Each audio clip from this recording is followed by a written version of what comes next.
What's up, everybody? Welcome back to Rants and Reviews. Short video for you today.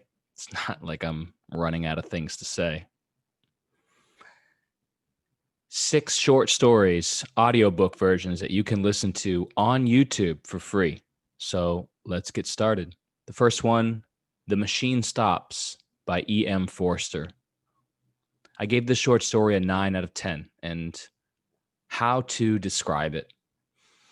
So imagine an Earth polluted beyond survivability. So humans have migrated underground. There, they're all living in these isolated rooms, interconnected by the machine.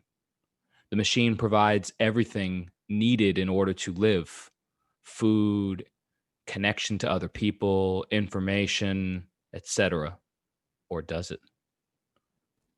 With hints of Wall-E and the Matrix, The Machine Stops is loaded with ideas that don't actually require too much imagination currently. In this book, you'll find nods to Skype or Zoom, instant messaging, Spotify, 3D printing, and fake news. What makes the ideas so brilliant is that the book was written in 1909. And yet, it quite deftly explores human reliance on technology and the downfalls therein. I listened to this not far removed from quarantining for COVID, which gave it an extra punch as well.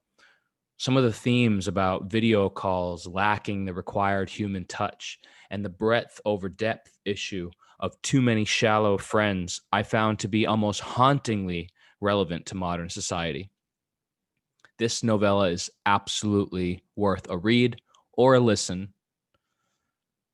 The second short story I listened to on YouTube was I Have No Mouth and I Must Scream by Harlan Ellison. I gave this one an 8 out of 10 overall. Its reputation as one of the darkest science fiction stories ever written intrigued me enough to check it out. And yeah, it's pretty dark. I listened to this as a companion piece to the aforementioned The Machine Stops, as they both deal with the idea of super powerful computers controlling human lives, one that is supposed to help and one that wants to torture and torment. I'm not sure the plot matters much here, but let's dig in. During a global war, humans develop super intelligent AIs to help them manage their war machines before the AIs eventually turn on humans and each other, leaving just one AI and 5 humans left on Earth. The AI has essentially captured and trapped these 5 humans and has decided to torture them endlessly. Some of the story feels right out of the Old Testament, fire and brimstone. The human characters are more or less despicable, but garner some sympathy simply because they're being tortured relentlessly. The AI, nicknamed AM, suffers from a bottomless rage against humans, possibly for creating him at all, possibly for creating him to be all powerful, but power that is limited in scope, which infuriates it. The writing is incredibly grim, disgusting at times, as advertised, and is unafraid of being problematic as well. Yet the prose is excellent and mesmerizing.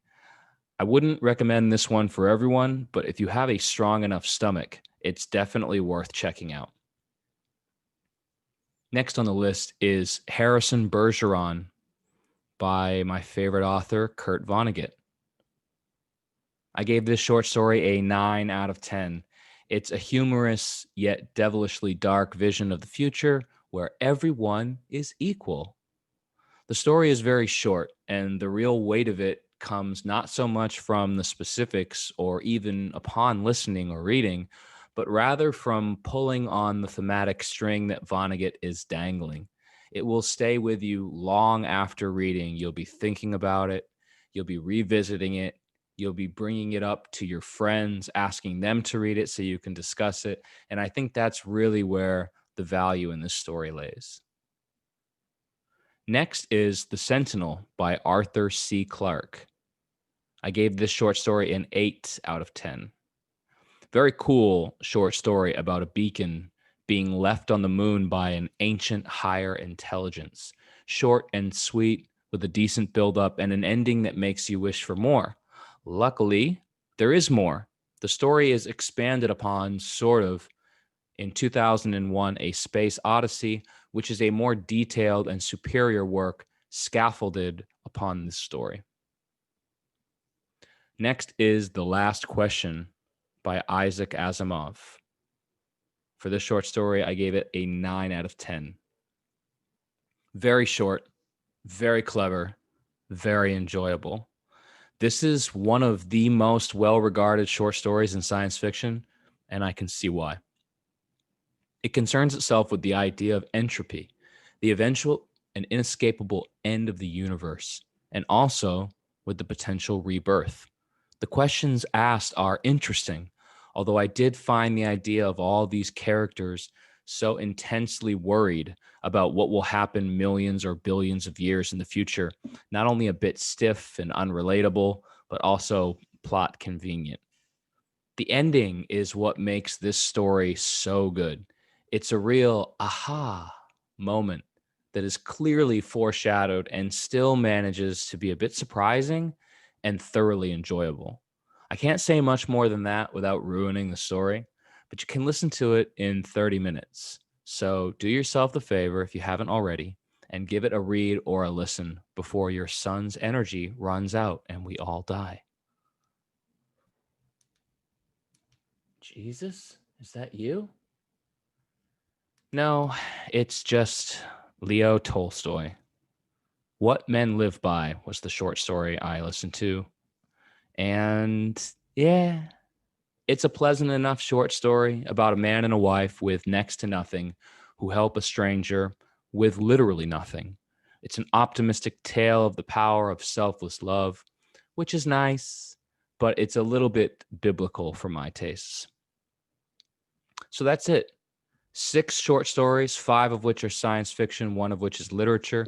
All these stories can be found on YouTube. You can listen to them for free while you're doing something really exciting like washing the dishes. So, yeah, I would strongly recommend checking out most of them, or if you can find the books, read them as well. These books were a little bit tough for me to find, so I just decided to listen to them instead. Tune in next week. I'm going to have another 6 audio books, this time full length books that I listen to, also a lot of them on YouTube. So check that out next week if you're interested, and see you next time on Rants and Reviews.